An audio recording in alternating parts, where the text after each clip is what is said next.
Bienvenue sur cette chaîne dédiée à l'exploration du système économique de progrès humain.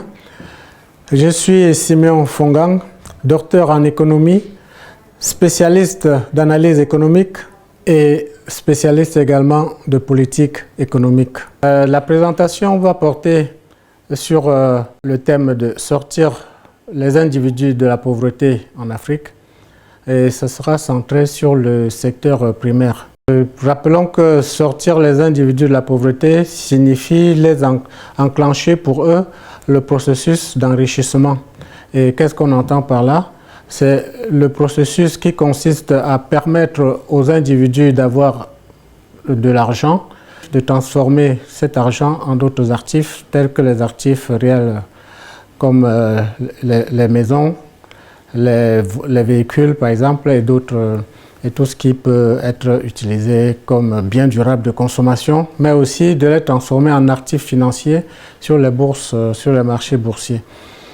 Donc, le processus qu'il conviendra toujours de rappeler consiste à produire en abondance et ensuite on tiendra compte si les personnes produisent et consomment leur production, nous ne tenons pas compte de cette partie-là. En revanche, si une production est destinée au marché, doit être vendue, donc produite au-delà de la consommation de la personne qui produit, eh bien, il apparaît donc une transaction. Et cette transaction, la différence entre le prix de vente, donc le chiffre d'affaires, et les coûts ou les consommations intermédiaires, représente ce qu'on vient d'appeler la valeur ajoutée. C'est cette partie qui correspondra à la valeur monétaire, à la monnaie qu'on va créer en contrepartie de ce bien ou de ce service correspondant à la valeur ajoutée. Mais pour que cette monnaie soit créée, encore faut-il qu'elle soit monétisée. Donc, la phase de la transaction doit être enregistrée. C'est-à-dire, elle doit être comptabilisée au niveau de l'entreprise, des entreprises d'ailleurs, celles qui achètent et celles qui vendent, et transférée aux institutions qui sont en charge de la comptabilité nationale pour être enregistrées, pour être comptabilisées. Ensuite, donc, quand on passe de la transaction à la détermination de la valeur ajoutée, cette valeur ajoutée passe dans le système bancaire est donc monétisée, devient de la monnaie. Ainsi, la production, c'est l'œuvre ou le résultat de l'action de personnes. Ces personnes peuvent être physiques, les individus, ou morales, ce sont les sociétés. Alors, lorsque la production est faite, la comptabilisation relève donc de l'action des entreprises, certes, toutes les entreprises, mais surtout est centralisé pour toutes les entreprises du territoire, c'est centralisé au niveau de l'institut, enfin du service qui se charge, du département qui se charge de la comptabilité nationale. Cette comptabilité nationale doit refléter l'équivalent monétaire créé par les banques, notamment les banques secondaires, les banques dites commerciales, qui ensuite répercutent leur création monétaire au niveau de la Banque centrale pour déterminer la masse monétaire en circulation créée sur la période. Donc, le concept, l'idée de sortir les individus de la pauvreté, donc aujourd'hui centré sur le secteur primaire, consiste à chaque fois à considérer qu'on est sorti de la pauvreté lorsqu'on gagne assez de cet argent, de la monnaie, qu'on reçoit de la monnaie créée grâce à sa participation à l'économie, suffisamment pour permettre à la personne qui a gagné ses revenus de satisfaire les trois besoins essentiels qui concernent tout individu, à savoir l'alimentation, deuxièmement de pouvoir protéger son corps, c'est une condition de survie. Protéger son corps, ça passe également donc par le logement. Pour parler plus simplement de la vie moderne, c'est disposer d'un logement et que ce logement dispose de l'eau courante, de l'énergie, qui peut être de l'électricité, du gaz, du charbon ou du bois. Et disposer également du système d'assainissement, toujours pour la protection du corps contre les attaques microbiennes, les bactéries nuisibles et néfastes à la santé, et ainsi que les vêtements. L'autre composante, c'est que ce revenu également permette à la personne de pouvoir se déplacer dans la vie en société, donc de pouvoir payer son transport en commun, le cas échéant, ou disposer et financer régulièrement et entretenir de façon confortable et sécurisée un moyen de transport personnel. Donc aujourd'hui, nous nous concentrons sur les activités, les personnes qui travaillent dans le secteur primaire de l'économie pour voir comment les sortir de la pauvreté, comment respecter ces 3 étapes. Leur production existe, comment comptabiliser et ensuite monétiser leur production selon que ces personnes travaillent soit des pêcheurs, des chasseurs, des agriculteurs, des éleveurs ou des apiculteurs. Bref, tous ces métiers, on va aborder cela selon ce schéma qui a été présenté. Alors, pour commencer, on peut déjà noter que le problème de la production n'est pas aussi criant en Afrique qu'on l'a souvent affirmé. L'Afrique n'est pas dans la pénurie, notamment dans le secteur primaire, même si ce secteur occupe la majorité de la population dans la plupart des pays. La production alimentaire est très importante et très variée.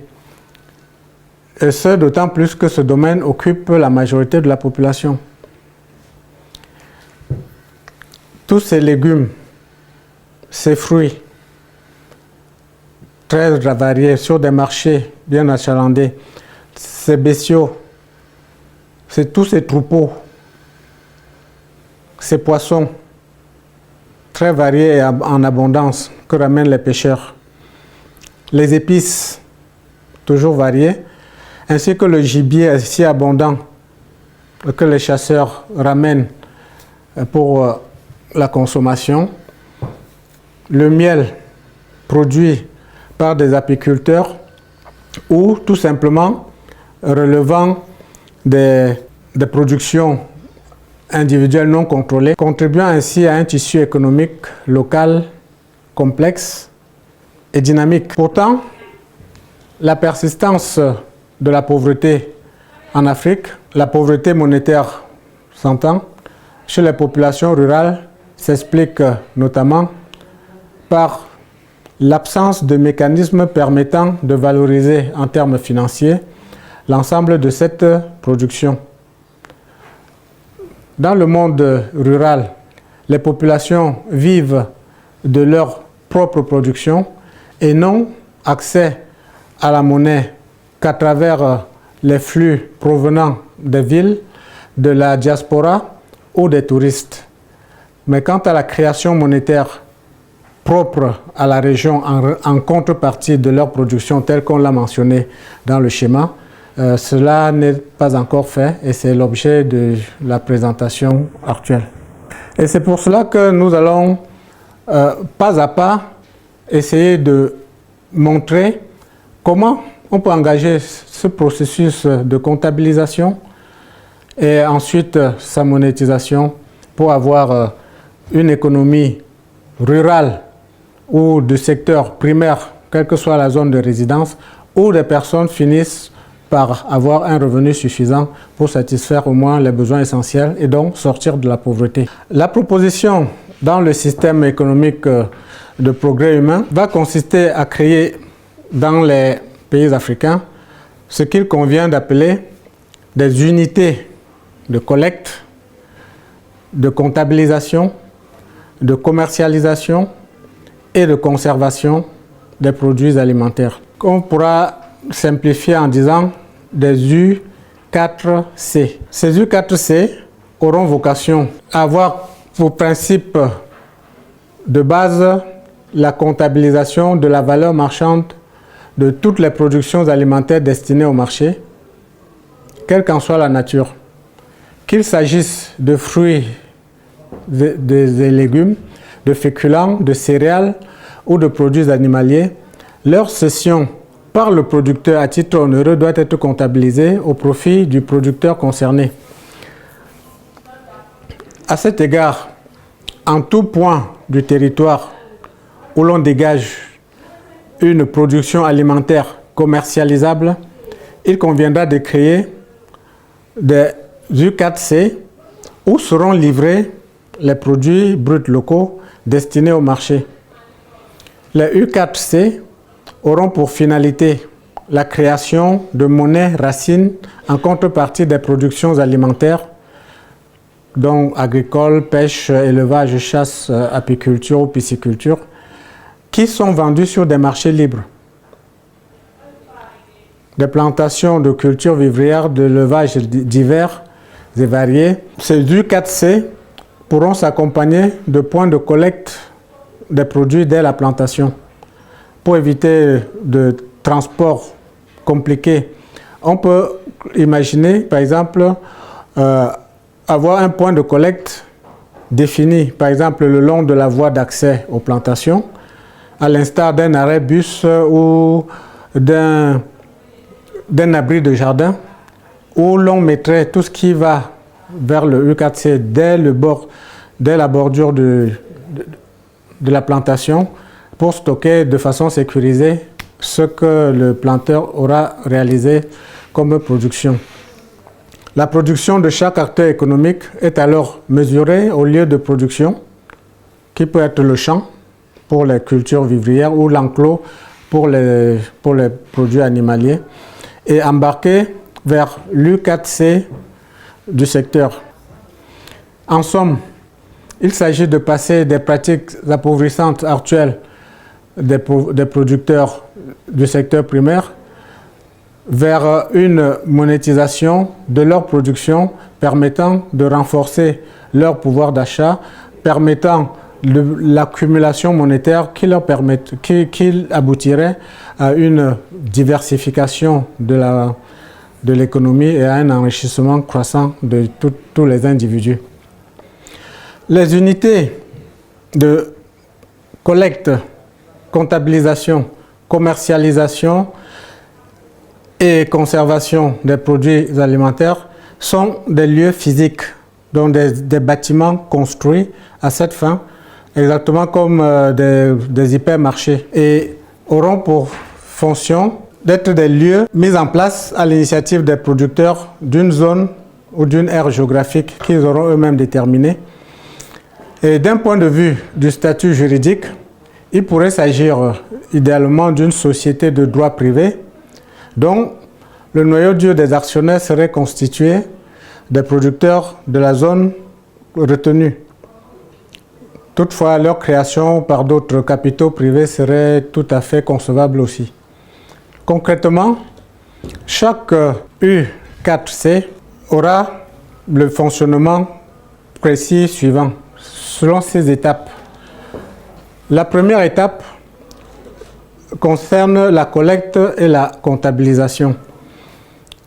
Il s'agit d'effectuer des tâches de réception, d'enregistrement et de transfert de fonds au profit des producteurs. La réception, qui est la première étape, consiste à récupérer la production qui arrive, en faire l'examen de l'état et son pesage, ainsi que la vérification des caractéristiques du produit déjà enregistré depuis le point de vente primaire.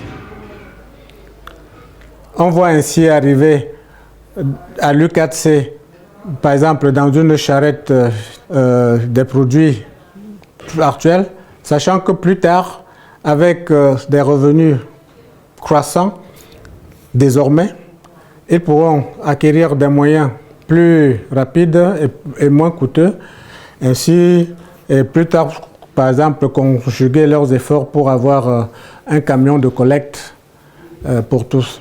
Donc l'idée, c'est que ces produits de toute nature alimentaire parviennent à l'U4C de la zone pour être enregistrés par l'administration de l'U4C, à savoir prendre les données relatives à chaque producteur-livreur pour affecter ces données à son compte interne dans l'U4C.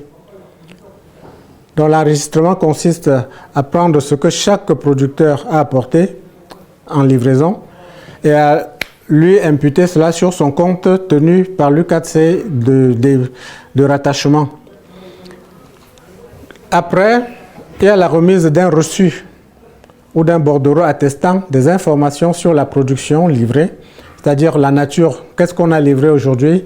Si on a, en plus avec la saisonnalité des produits et la multiplicité des cultures faites par les agriculteurs, on peut avoir livré des patates douces à un moment donné, donc plutôt des tubercules comme le manioc, l'igname, et d'autres fois plutôt des céréales comme le mil, le maïs, les arachides. On va préciser donc la nature, les quantités et le prix du jour. Le prix fixé à cette date de livraison à faire retenu pour le calcul de son revenu. Prendre son revenu généré pour acquis et lui donner un reçu attestant du montant reçu. La collecte et la comptabilisation, c'est donc ce premier bloc de 2C. Dans le transfert de fonds, dû à chaque producteur du compte, par exemple périodiquement, cette semaine, tel producteur a livré telle quantité de tel type de produit, c'est répercuté sur son compte de manière à ce qu'à la fin du mois, on a le total de ce que l'U4C lui doit. Et cela correspond bien avec le transfert de ce montant sur le compte bancaire du producteur.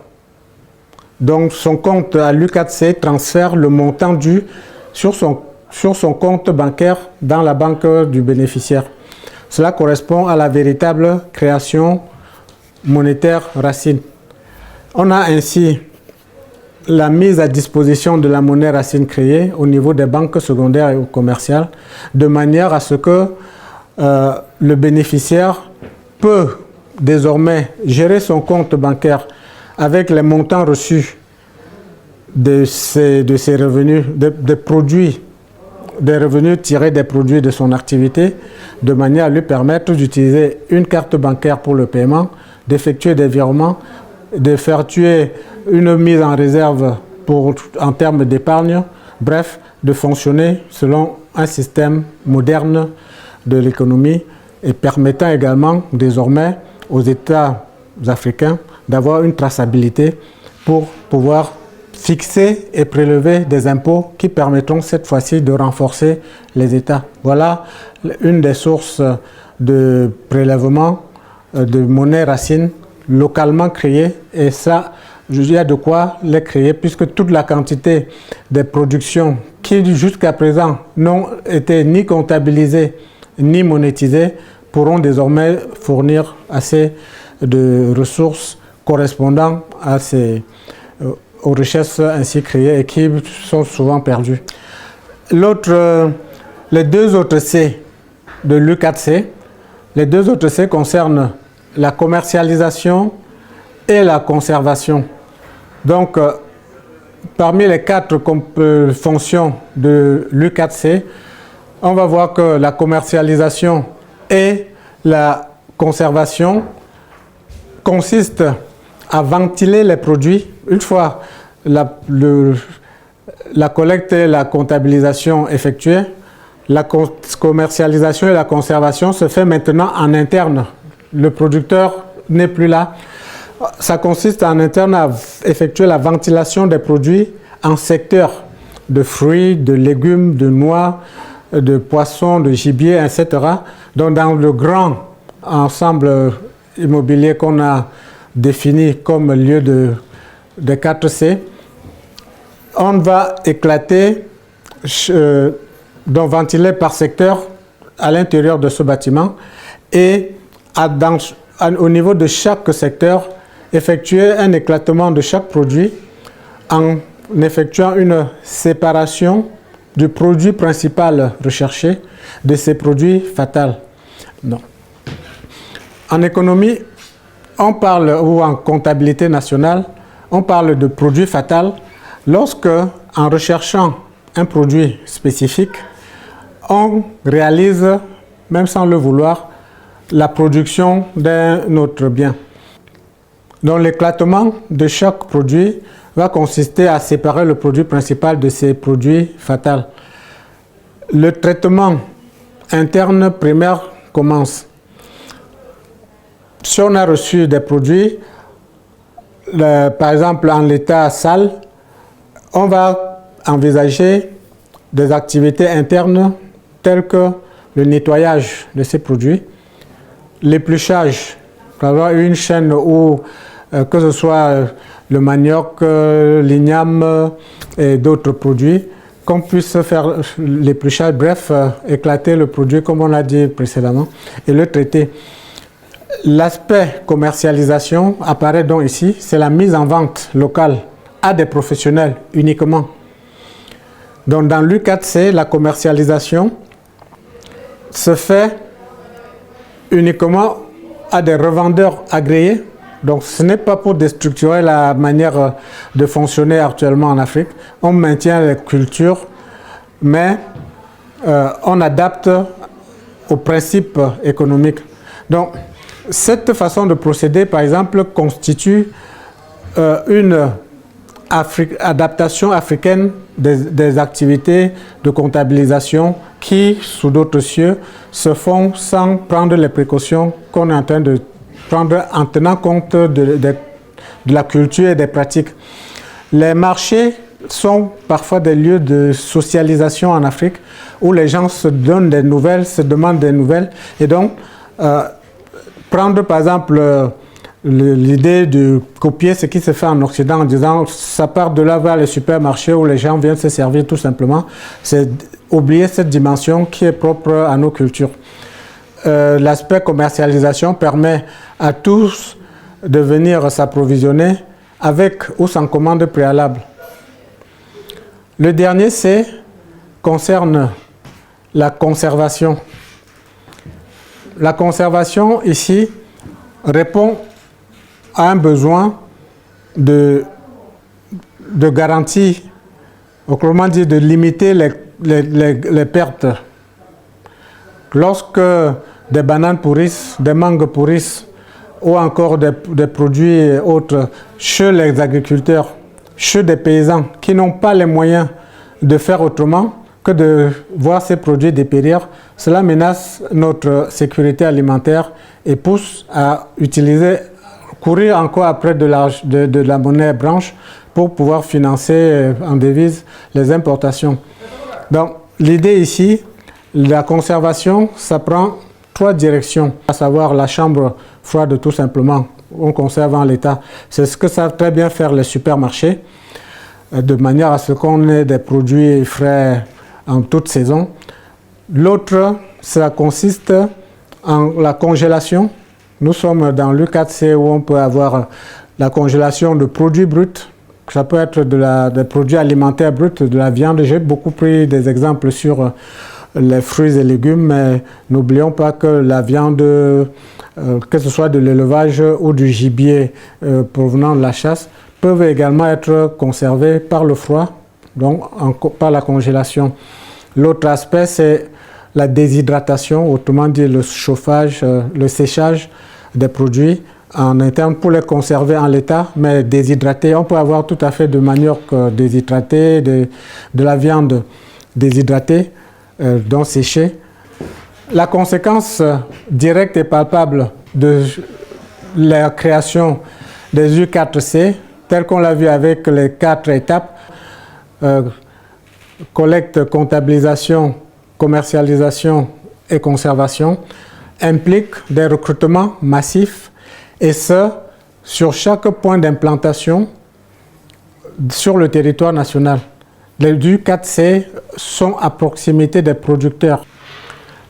Et donc, leur recrutement massif donne lieu à des rémunérations des salariés et ce sur tout le territoire national, tous ces salariés étant payés par virement bancaire. Par un tel procédé, les salariés des U4C étant payés par virement bancaire se développent, y compris en zone rurale, donc dans leur lieu d'implantation, qu'ils soient en zone de périphérie des villes ou qu'ils soient en zone rurale, leur accès au système bancaire et la rémunération de leur activité par la comptabilisation de la valeur ajoutée des transactions qui sont faites contribuent à leur inclusion monétaire à travers la banque. Et c'est cela qui leur permet, avec l'accumulation par le travail, par la production, par l'intensification de leur production, de gagner encore plus d'argent, d'accumuler et de commencer à satisfaire les besoins essentiels dont on a parlé, d'atteindre un niveau de revenu suffisant pour satisfaire les besoins essentiels dont il a été question. Par un tel procédé, nul besoin de connaître l'exode rural en quête de miettes de la monnaie blanche parvenue au pays à travers les grandes villes. Pour s'engager dans un processus d'accumulation monétaire et de sortie de la pauvreté, l'activité, même en zone rurale, comme c'est le cas dans les pays développés, dans les villages comme dans les villes, les individus vivent de leur travail et obtiennent la création monétaire correspondant à leur activité de cette façon. Alors, voilà pourquoi dans les pays industrialisés, même en zone rurale, les gens ne se plaignent pas autant qu'en Afrique on n'a pas les moyens. Toute leur production leur procure de l'argent détenu sur leur compte bancaire et cette somme est utilisable dans le monde entier. Il faut noter que les paysans, enfin les agriculteurs par exemple en Europe, disposent, dans l'Union européenne, disposent d'un revenu moyen, d'une épargne nette moyenne autour de 30 000 euros, ce qui correspondrait à 20 millions de francs CFA, avec des pointes qui montent, par exemple, en Allemagne à 45 000 euros d'argent disponible comme ça, sur le compte d'épargne, après avoir financé leur maison, de vivre, leur véhicule, leur équipement électroménager. Et tout cela, c'est de l'argent disponible en épargne. Et donc, ça leur permet de mener une vie tout à fait décente, tout en étant agriculteur. Et ce n'est pas parce qu'on utilise des outils différents que le principe comptable devrait être différent. Bien. Au-delà de l'aspect purement mathématique qu'est la comptabilisation et la monétisation du processus, la création des U4C présente de nombreux autres intérêts. L'intérêt majeur de créer des U4C tient au fait qu'elles sont des lieux de concentration de la matière grise de l'entreprise.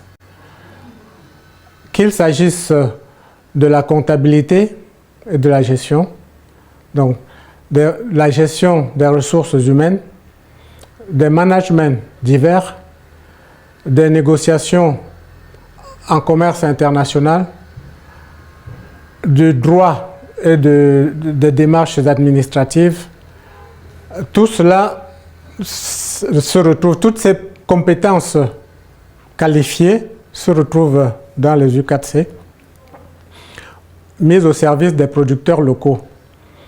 Cela résout un des défis majeurs qui freinent l'entrepreneuriat des activités à finalité alimentaire en Afrique. Prenons pour l'illustrer un exemple d'appel à candidature du Programme des Nations Unies pour le développement mené au Cameroun, visant à soutenir le financement de projets d'entrepreneurs agricoles de taille modeste. En partenariat avec la Banque arabe pour le développement économique en Afrique et le ministère de l'économie, de la planification et de l'aménagement du territoire du Cameroun, le PNUD a lancé en février 2025 un appel à projet visant à soutenir le secteur privé dans le domaine agricole, entre autres. Le texte dit précisément ceci. Dans le cadre de la mise en œuvre du projet Opération de soutien au secteur privé camerounais, entre parenthèses, OSSP-CMR, il est porté à la connaissance des opérateurs du secteur privé que des appels à candidature sont lancés pour la sélection des très petites et petites entreprises, des start-up numériques et des coopératives ou des GIC dans les secteurs de l'agriculture, l'élevage, la pêche, l'aquaculture, le bois et la transformation agroalimentaire. Ces appuis permettront de renforcer les capacités techniques et de soutenir en intrants et en équipement les bénéficiaires sélectionnés. Fin de citation. L'image qui illustre sur le site du PNUD Cameroun cette annonce, c'est celle à l'écran d'un agriculteur utilisant un arrosoir dans sa plantation.